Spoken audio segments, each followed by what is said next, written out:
Long before the X-Files TV series, the Majestic 12 documents arrived.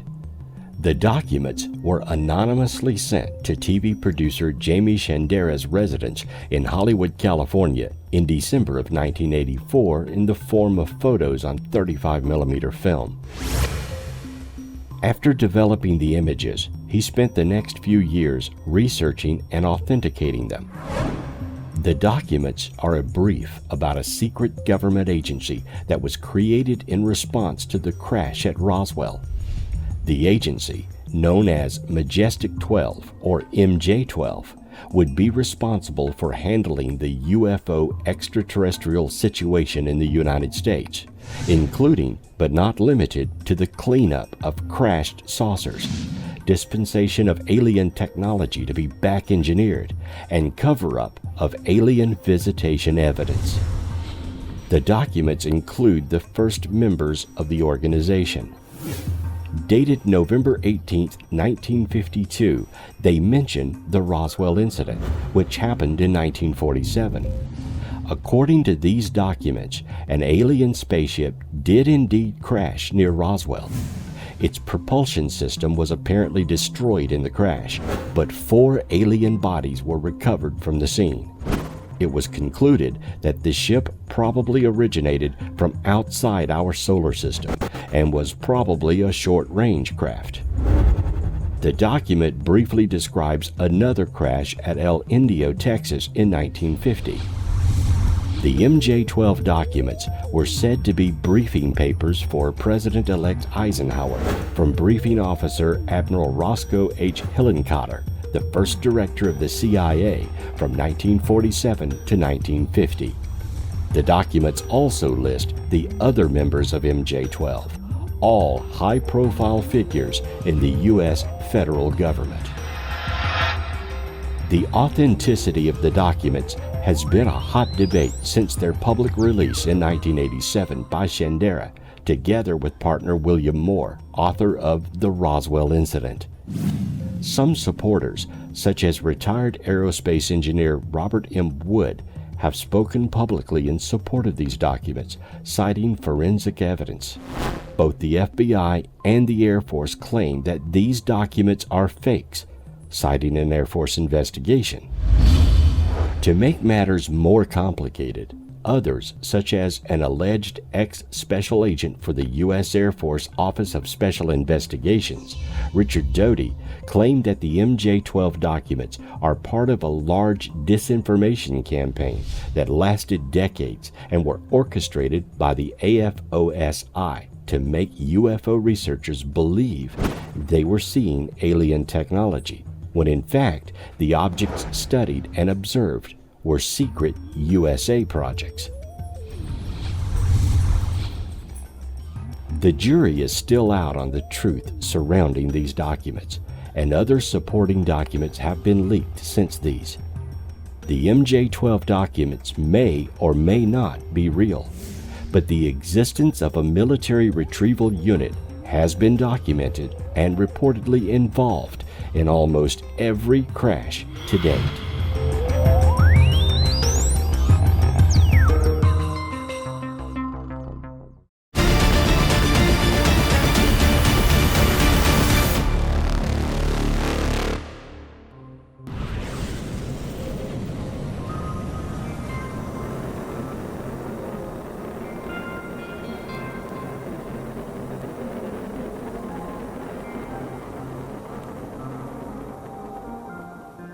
All machines fail, no matter how complex or advanced they are.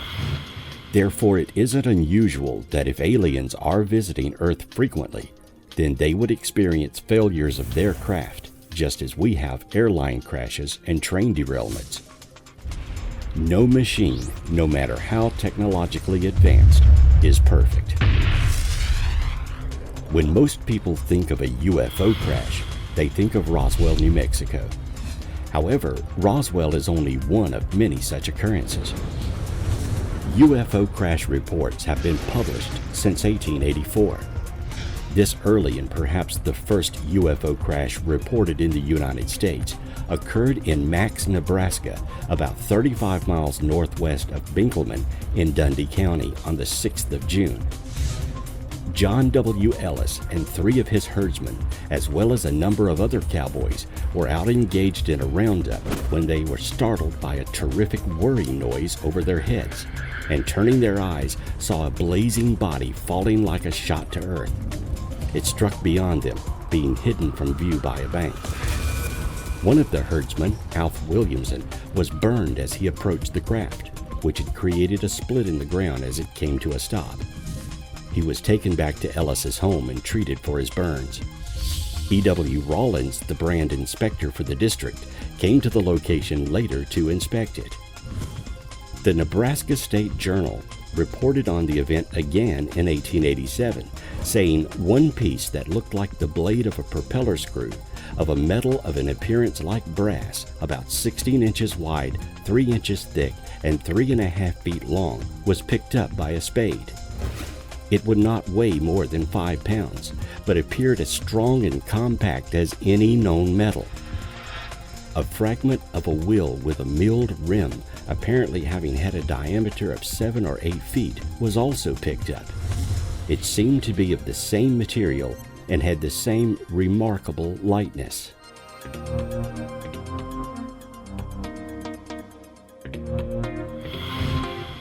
The description of the material in this case is reminiscent of the Roswell debris regarding its lightness and durability. Yet this crash occurred 63 years before the Roswell incident. Some UFO researchers believe that remnants of the metal from this crash could be lost or buried in the Republican River Valley, and that it's possible that in a barn or tool shed there could still be pieces of metal laying around that no one knows where it came from. Perhaps one day someone will discover an unusual fragment from this crash and bring forth physical proof of the existence of alien visitors.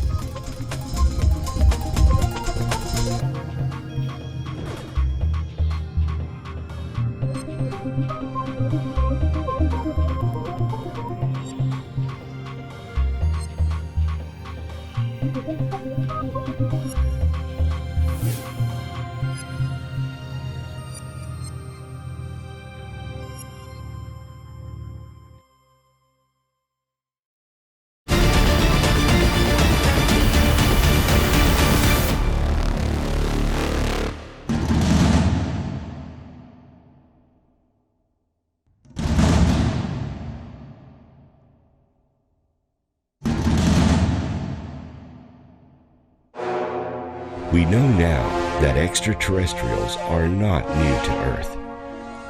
Throughout history, UFOs and even aliens have appeared in our artwork, from cave paintings to medieval tapestries. Even in monuments and structures around the planet, we can see the influence of alien technology. We know the aliens have been here, and we know they are here even today. The modern fascination with UFOs, aliens, and extraterrestrial visits began in the 1950s, with several craft were sighted by Kenneth Arnold. Even the term flying saucer was coined at that time. But UFOs, flying saucers, and alien spacecraft were already recorded in our history. Something of this magnitude would not go amiss to world governments, or even the Church.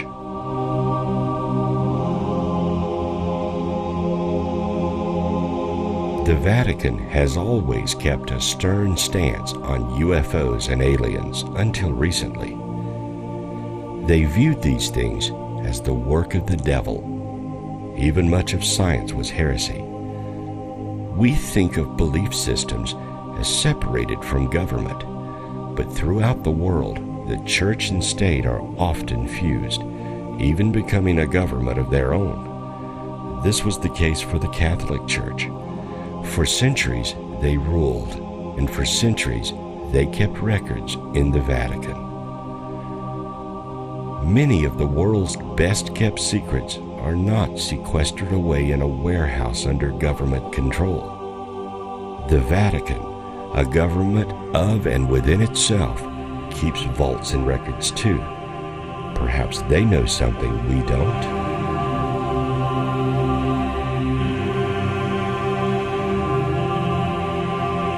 Recently, the Vatican has made some startling statements, some that go against their long-held stance on UFOs.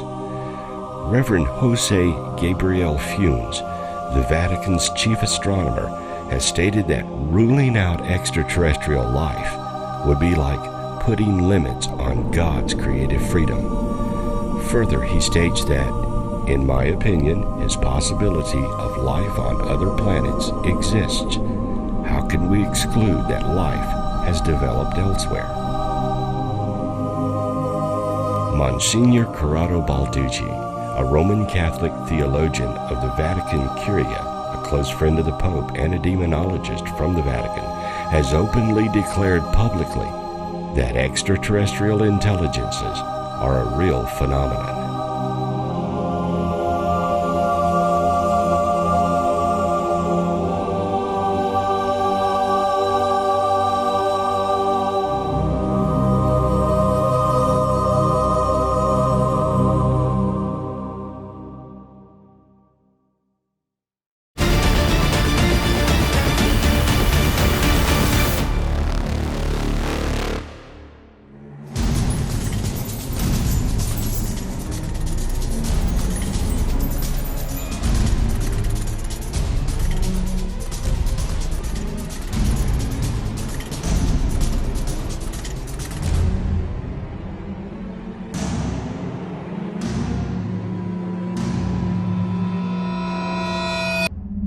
If the United States government somehow was inexplicably unaware of the existence of extraterrestrial life up to the 1950s, then on July 29, 1952, they would be forced to concede the issue when a squadron of UFOs overflew the Capitol. The Washington National Airport sightings were not just a single night of UFO flyovers. From July 12th to July 29th, the Capitol was buzzing with UFO activity on a nightly basis. On July 19 at 11:40 p.m., Air Traffic Controller Edward Nugent spotted several craft 15 miles southwest of the Capitol. There were no scheduled aircraft in the area, and these craft were not flying any established flight paths. He wrote in his report that their movements were completely radical compared to those of ordinary aircraft. Other controllers in the area confirmed the radar blips and observed the orange ball-type UFOs outside their windows. More objects appeared on their radar scopes and moved over the White House and the Capitol building. The story made front-page headlines and alarmed the Truman administration. The president himself personally called Captain Edward J. Rupert, the supervisor of the Air Force's Project Blue Book investigation into the UFO mystery, and asked for an explanation of the sightings. The president was told it was a temperature inversion. However, the Air Force placed several jet pilots on nationwide alert with orders to shoot down any UFO that ignores orders to land.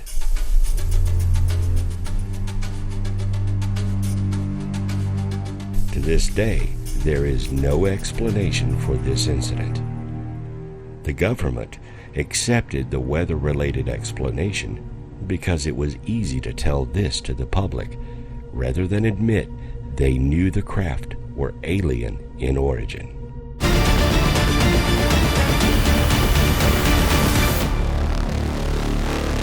UFO sightings often entice our interest in worlds beyond our own. We marvel at science fiction TV shows and movies that depict life in some faraway galaxy or a journey on a starship headed to where we have never gone. It's part of our unconscious mind to wonder what is beyond our grasp. But one does not have to look toward space to find bizarre mysteries to ponder. Indeed, one may only need to look toward the many wheat fields that dot the landscape around the world. Crop circles have been appearing in grain fields all over the earth during the last few decades. They appear suddenly, usually at night. At first, they were simple circles of bent-over grain stalks. Soon, a new crop of more elaborate designs evolved. Geometric forms reminiscent of profound mathematical theorems. Some Cereologists, the people who study crop circles, say that these diagrams must be created by intelligent alien beings from elsewhere. Even though these diagrams must be constructed in a very short time span, the genuine crop circles never show any serious mistakes or blunders of execution.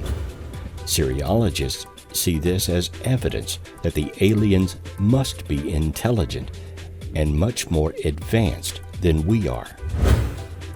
There's good evidence that aliens have been defacing the Earth's surface with the geological graffiti for a very long time. The curious lines and drawings on the Nazca Plain in Peru likely have the same cause. The number of crop circles has substantially increased from the 1970s to current times. There has been little scientific study of them. Circles in the United Kingdom are not spread randomly across the landscape, but appear near roads, areas of medium to dense population, and cultural heritage monuments such as Stonehenge or Asbury. In 1678, news pamphlets of the Mowing Devil, or strange news out of Hertfordshire, is claimed by some Cereologists to be the first depiction of a crop circle. Since 2001, crop formations have increased in size and complexity of form, some featuring as many as 2,000 different shapes, and some incorporating complex mathematical and scientific characteristics. Though some circles are created by hoaxers, there remains a good number of them that are completely unexplained due to their location and speed at which they were created, as well as unusual magnetic and formation patterns within the circles themselves. Massive crop circles have been photographed soon after they appeared in fields throughout the UK. Some display such intricate designs that prove they would have had to have been made over a long period of time by a large number of people, yet they appeared quickly with no sign of human presence. A number of eyewitnesses claim to have seen crop circles created within a matter of seconds. The formations were so complex that it would have taken an army of people many hours just to attempt to create it by hand. Because nobody on Earth has been able to duplicate a true crop circle, certainly not at the cellular level, the assumption is made that it must be extraterrestrial in origin. People who stand inside a crop circle often experience a dramatic rush of emotions and increased perceptual abilities. If crop circles are messages from aliens, what does it mean? What are they trying to communicate? Who is the intended message receivers? Could these bizarre patterns in the fields be some connection to our place in the cosmos?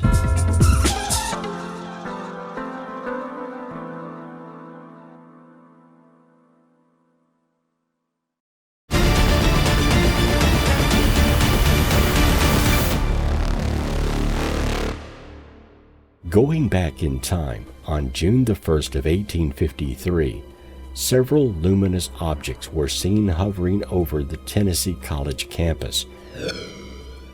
The sun rose over the campus of Burritt College. Numerous students, who apparently were early risers in those days, were startled to see two luminous objects in the sky. According to a professor, A.C. Carnes, who reported the incident in a letter to Scientific American, the first had the appearance of a small new moon, while the others resembled a large star. The small object then vanished, while the bigger one changed shape. First it was a globe, then into an elongated shape parallel with the horizon. The smaller light then became visible again and increased rapidly in size, while the other object shrank. The two objects continued fluctuating in a familiar fashion for the next 30 minutes. The students asked for an explanation, but neither the president nor professors were satisfied to the character of the lights. While the professors speculated that the occurrence might have been caused somehow by atmospheric moisture, the incident remains a mystery.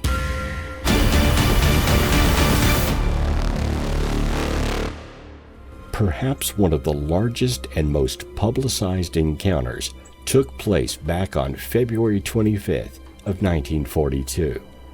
It's been called the Battle of Los Angeles because American troops tried to shoot down a UFO in full view of the public. In the early morning hours, radar operators spotted an unidentified object 120 miles west of Los Angeles and watched anxiously as it zoomed to within a few miles of the Southern California coast, and then, inexplicably, vanished from their screens. Sometime after that, an artillery officer along the coast reported what he described as 25 aircraft flying at 25,000 feet, and a few minutes later, other observers saw a balloon-like object carrying what appeared to be flares over nearby Santa Monica. Then, anti-aircraft batteries spotted what witnesses later described as a swarm of objects flying at various altitudes at speeds of up to 200 miles per hour. Fearing that the city was under attack by the Japanese, they fired 1,400 rounds of ammunition at the bogies. But apparently, none of them hit anything, because no wreckage subsequently was found. Officials initially described the incident to a combination of false alarms and mass hysteria, but ufologists have speculated over the years that the gunners might have been shooting at an extraterrestrial spacecraft. Multiple eyewitnesses saw the object and the military's attempt to shoot it down. Whatever it was, it silently disappeared and was not seen again. No balloon could have survived the assault from the military cannons, and no wreckage, nor were balloon fragments ever recovered.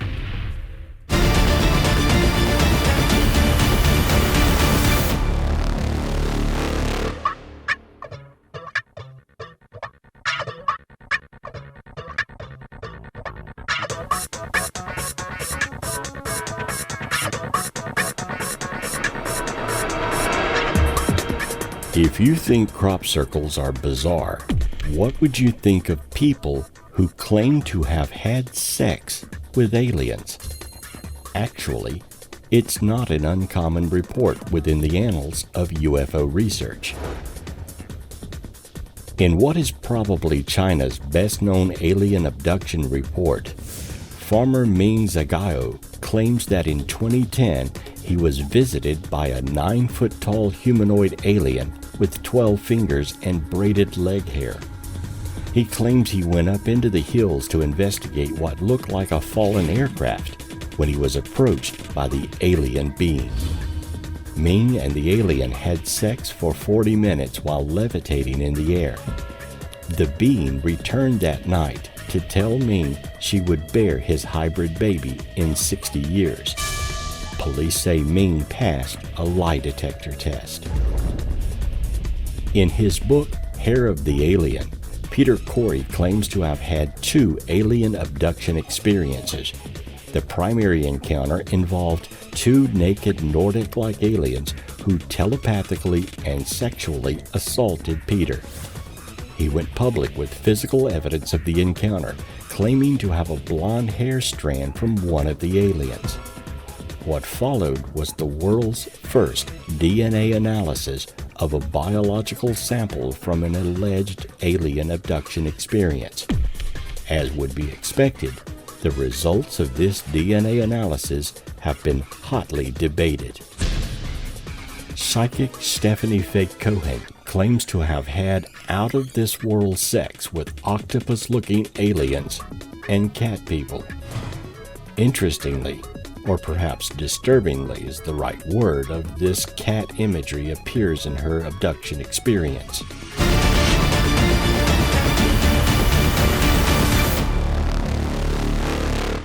In another alien abduction story, UK laborer counselor Simon Parks claimed he had regular intercourse with an alien he referred to as the Cat Queen.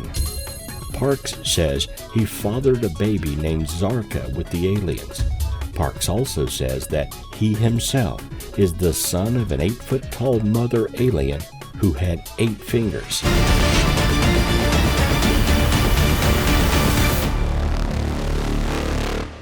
Antonio Villas-Boas' UFO experience was one of the first reported examples of alien abduction. Antonio was a Brazilian farmer working in a field late at night on October the 16th of 1957 to avoid the scorching heat of working during the day. He claimed that as he plowed a field, he spotted a red star in the sky. This light slowly moved closer until he discerned that it was in fact a circular or egg-shaped UFO with a red light on its front. The craft landed in the field Antonio was working in. The farmer tried to make a run for it, but was captured and taken inside the UFO by a tall humanoid wearing gray coveralls and a helmet. He was taken into a room, had his clothes removed, and then he was joined by a very attractive female with white hair but bright red pubic hair. Despite his capture and his strange environment, he felt strongly for the female humanoid as she was naked, and Antonio was instantly attracted to her. Without speaking or kissing, they had sex, during which she growled like a dog. After the acts were over, the woman made gestures that Antonio took to mean that the act of sex was for the expressed desire to create a child. He was then given his clothes back and escorted off the craft. Antonio became a successful lawyer and always told the same account.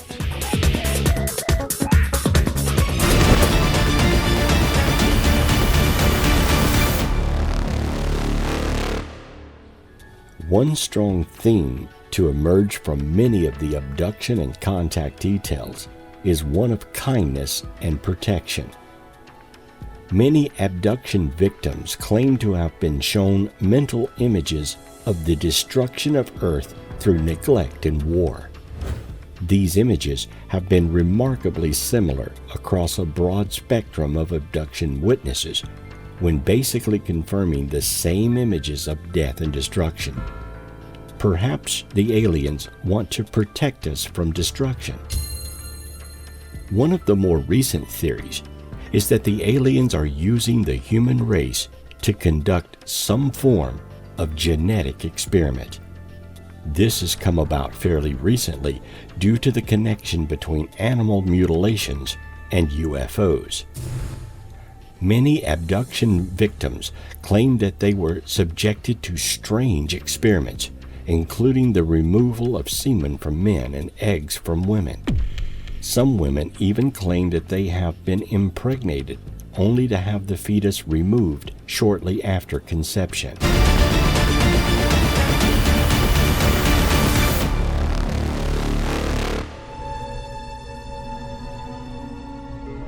In 1975, Travis Walton was abducted in full view of 5 forestry workers.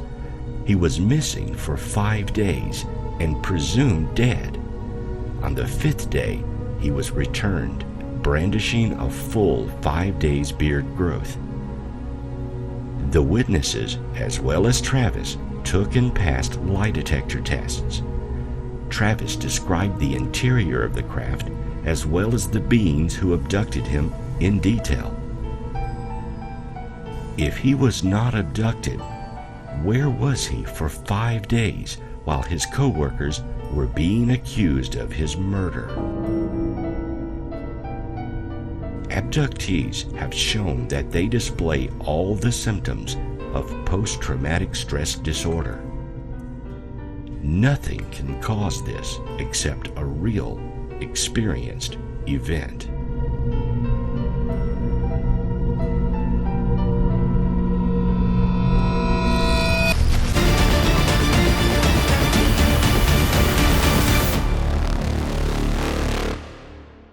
The theory that the aliens are preparing for a total invasion is popular in film and media.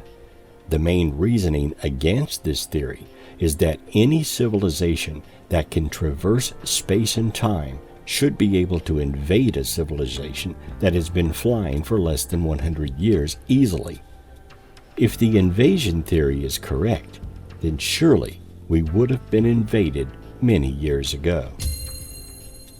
No matter what their agenda is, aliens apparently are here, and strange reports of their presence emerge yearly.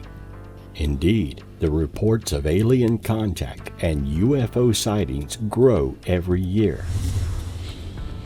We may not know why bizarre UFO and alien encounters occur, but we do know that there appears to be no end in sight. With modern technology and the widespread use of digital cameras, there are more recordings of UFOs now than ever before.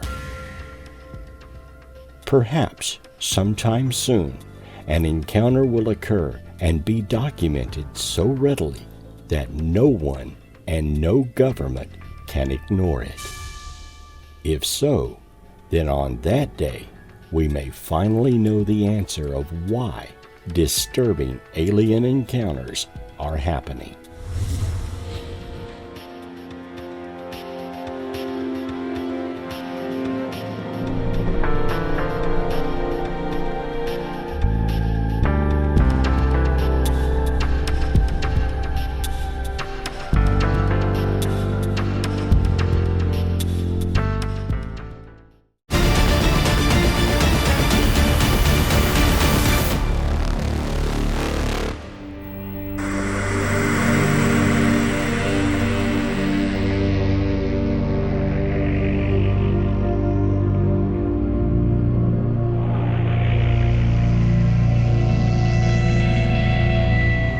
One would think the news media would be all over this issue.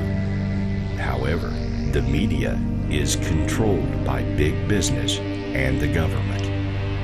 They can't report the truth to you. Just as the government is hiding UFO information, the media in which this information would be disseminated to you has their own agenda.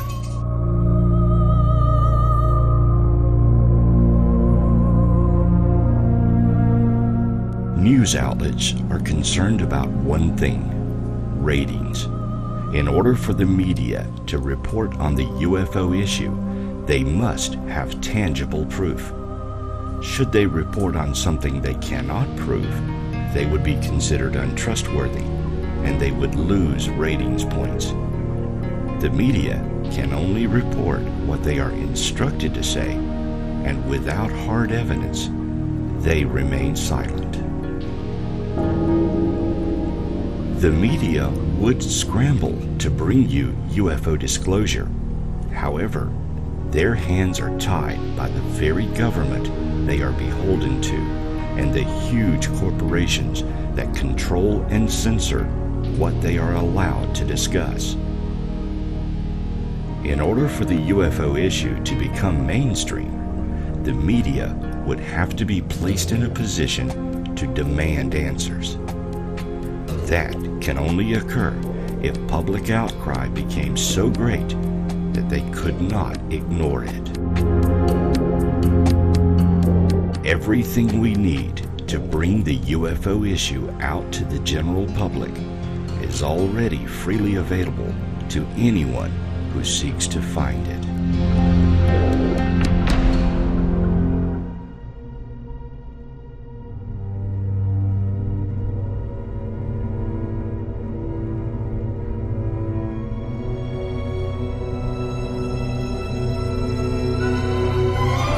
A multitude of books, DVDs, and UFO researchers are available to you. Knowledge is power. Educate yourselves. The UFO issue need not be lost to antiquity. You have the power to ensure future generations grow up in the truth and knowledge that we are not alone, and that we reside in a universe populated with many species much like ourselves.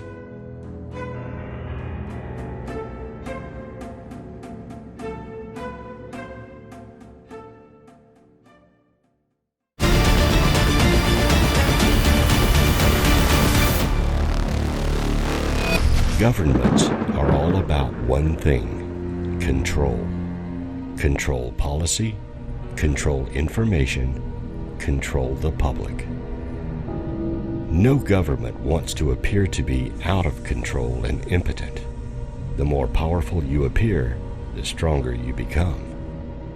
After the Washington UFO incidents, the CIA issued a memorandum to the Air Force and Project Blue Book that stated that the Air Force and Project Blue Book should take steps to strip the unidentified flying objects of the special status that they have and the aura of mystery they unfortunately acquired. After this memo, Project Blue Book would rarely publicize any UFO case that it had not labeled as solved, and unsolved cases were rarely mentioned by the Air Force.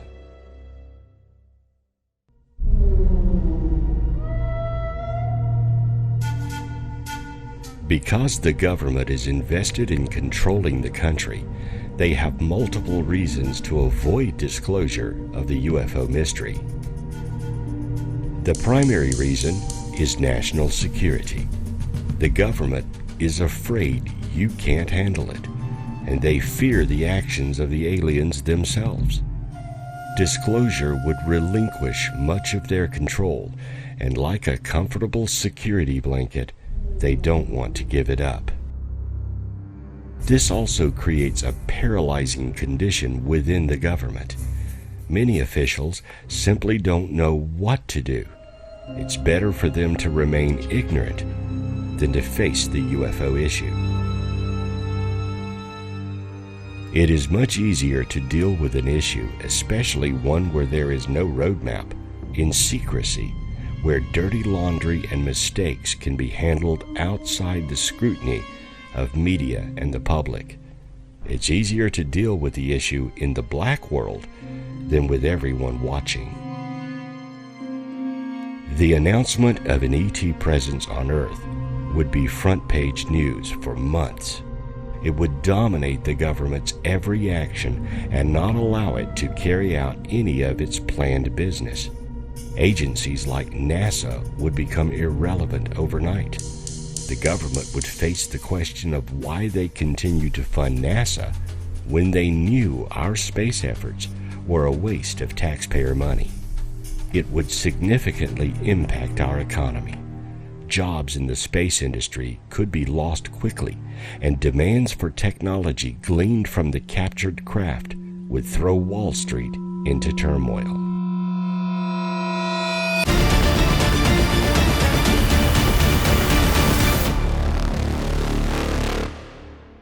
Police officer Leroy Gayton told National Public Radio that he was walking to his car when he saw a luminous object that reminded him of pictures of erupting volcanoes suspended 3,000 feet in the air. Another witness estimated that the UFO was a half-mile wide, a mile long, and bigger than a Walmart.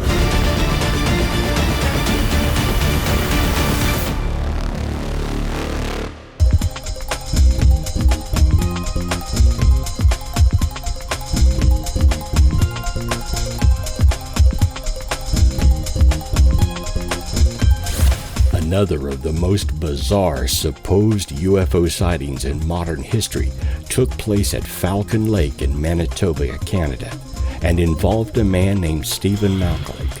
Malkalik was a prospector who claims to have encountered not one, but 2 UFOs, and after investigating the objects, he was blasted with some sort of hot gas from an exhaust vent that left him with bizarre markings on his midsection and led to his being hospitalized.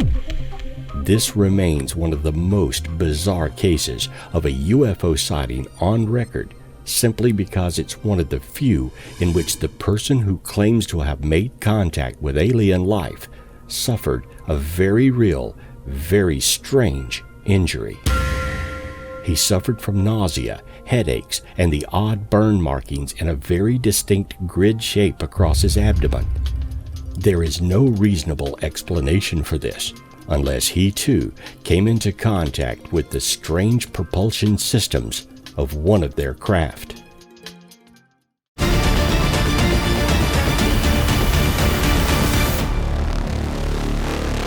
A UFO sighting on the evening of December 29, 1980 changed the lives of 3 Texans forever, and not for the good.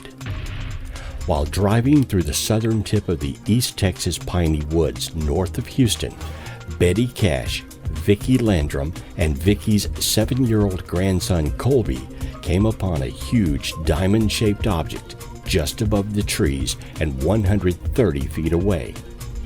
Cash hit the brakes, and she and the elder Landrum stepped outside.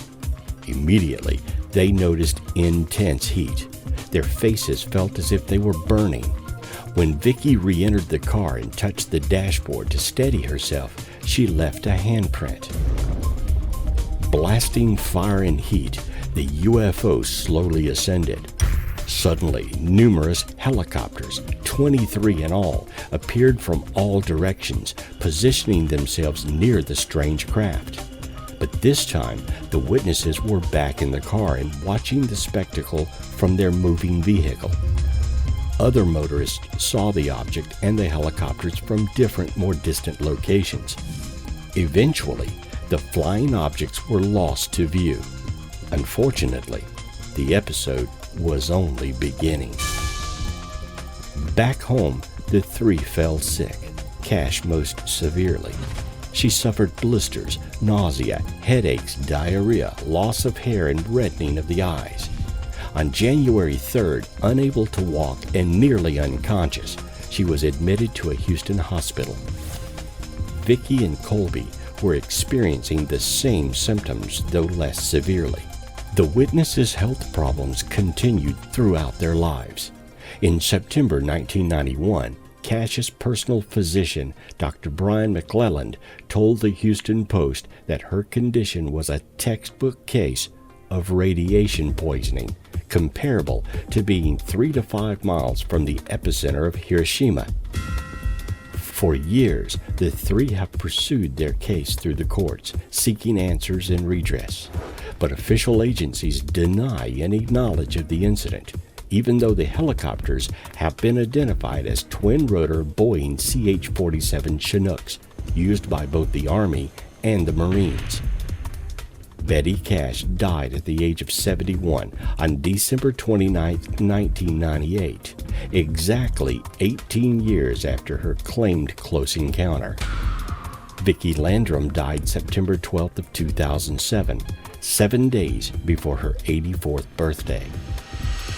Are these bizarre alien accidents where humans were adversely subjected to their technology and suffered horrendous fates? Or could the extraterrestrials be uncaring and unsympathetic towards their encounters with hapless Earthlings?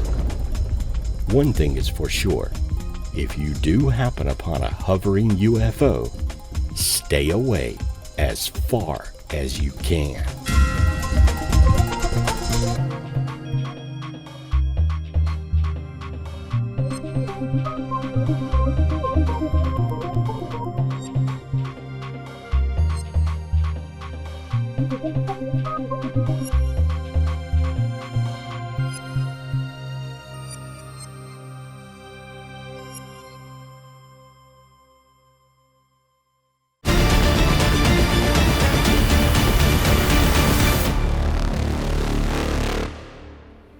Could UFOs have shields or move slightly into another dimension when under attack, allowing their craft to be protected from harm?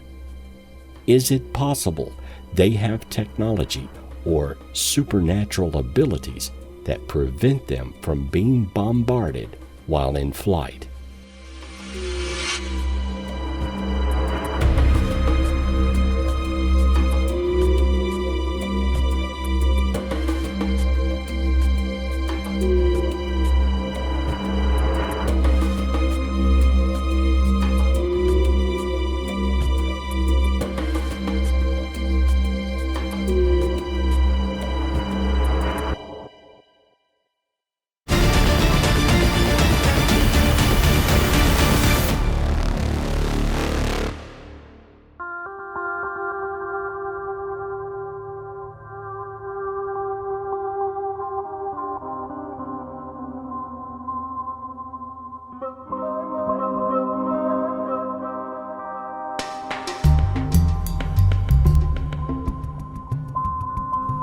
UFOs are seen in space and in the air all around the globe, but the sky is not the only home for them. There exists another phenomenon that is just as hard to explain as UFOs. USOs, or underwater submerged objects, are often reported as well. Most USO sightings are of a typical UFO emerged from the water and are not seen or classified as separate phenomenon by most people. Although identifying and dispelling unidentified flying objects has typically been imported to militaries as a national security measure, the USO sightings compared to UFO sightings have never been reported as a national threat or caused the sensation that typical UFO sightings often have. Ranging in size and shape, the most common USO sightings are of disc-shaped or cylindrical-shaped objects. Traveling at speeds far exceeding any Earth-based underwater craft, these objects typically travel anywhere between 150 and 500 knots when submerged. Some of these objects have been reported as traveling at much higher speeds.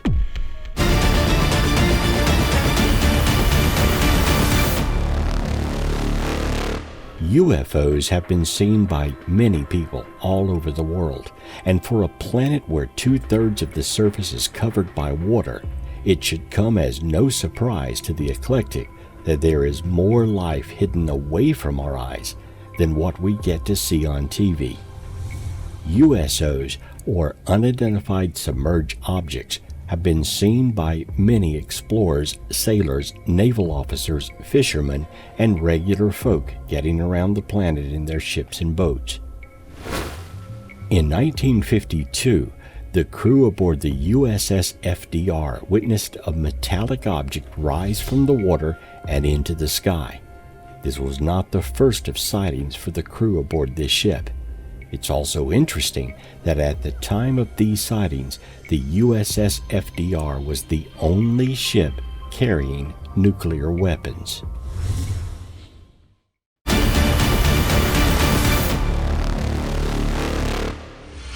Was a civilization of aliens stranded here who became the mythical subterranean civilizations?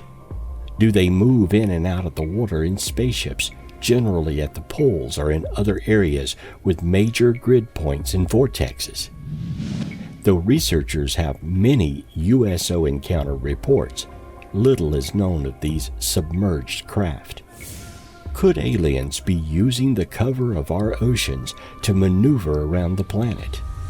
Bizarre encounters with USOs continue to this day and appear to be as pronounced as UFO reports.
It is estimated that 9.2 million people are directly and indirectly employed by the United States oil and natural gas industry.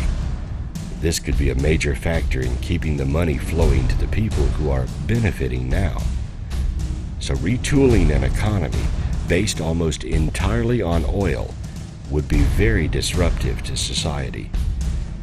There would be uncomfortable questions the public would demand the government answer, and no politician wants to face an outraged public demanding answers.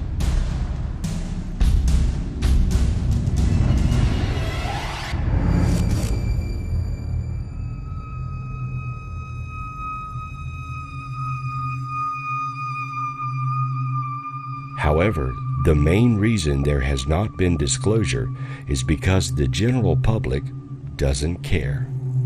In the last 57 years, a United States president has only faced the UFO question twice. In the 2004 election, there was not a single UFO-related question to one of the two major candidates. The public does not see the UFO ET presence as a key issue. So why would the government risk all the potential fallouts for an issue that no one cares about? It would require enormous public pressure to bring this issue to the forefront, and all indications are that you don't care enough to make this happen.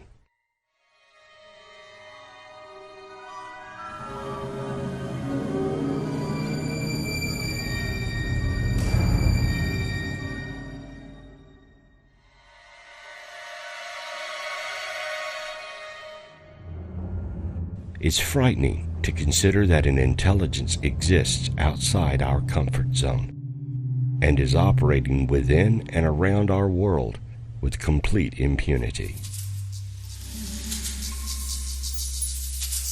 There's ample proof for the existence of UFOs, aliens, and the ET agenda. You and I are the key to solving this mystery.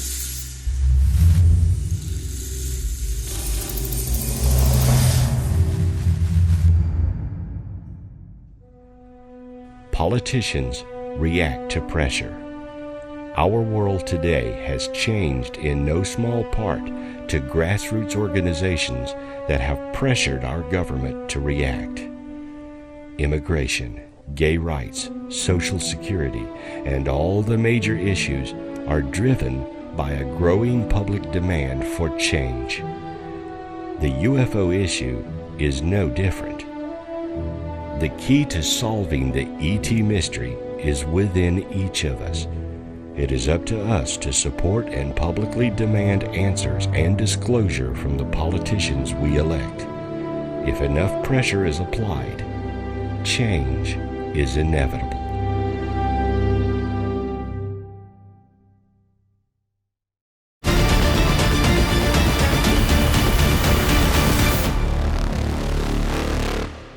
Weird and unusual UFO landings have occurred multiple times in modern times.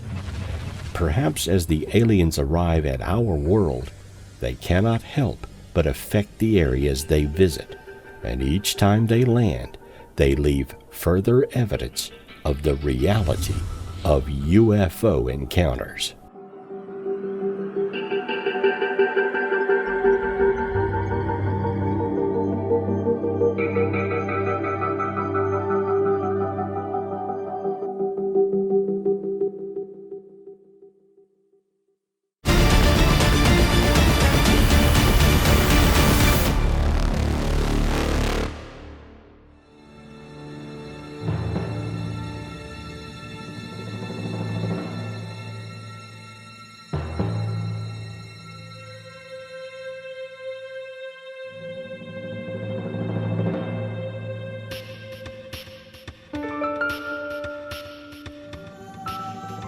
One of the many reasons put forth as to why we are being visited is that it is just a simple case of curiosity.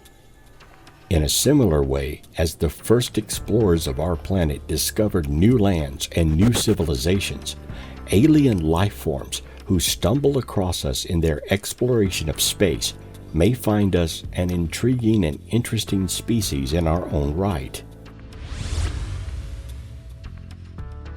Another popular theory put forward is that the Earth may well contain certain minerals which are not present on another alien planet.